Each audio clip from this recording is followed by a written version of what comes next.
taču no 2005. Gadā PMT Services firma 100% pieder kompānijai London Industry UK Limited, kuru savukārt kontrolē Moore Consulting Britu Virģīnas salās. Moore Consulting direktori, kā jūs varat arī šeit ir ielikts Moore Consulting direktors saraksts,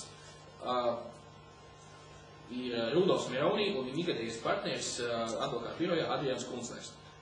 Un Moore Consulting ir dibināta 98. gadā Britu Virģīnas salās, un viņa joprojām tur atradās.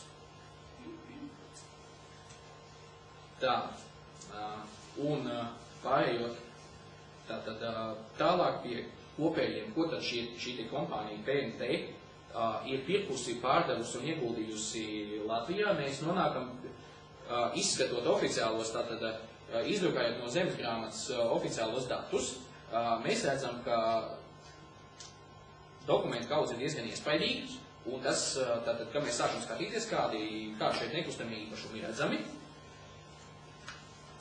kas pieder PMT Latvijā, tad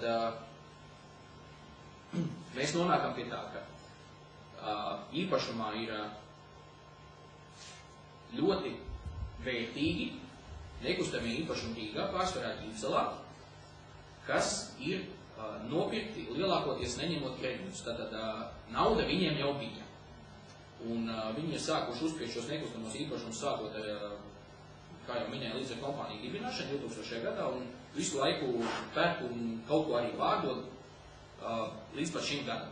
Un tātad adrešu vidū ir Ēnku iela 2, Ēnku iela 6, Balasta dambi kopumā vismaz 15 dažādi nekustamie īpašumi, kas ir lielākā daļa no šīs saraksta. Tad ļoti vērtīgi īpašumi Ogļu ielā 6 un Ogļu ielā 8, kurā dzīvo arī pats Rudolfs Meroni tajās reizēs, kad viņš ir Latvijā.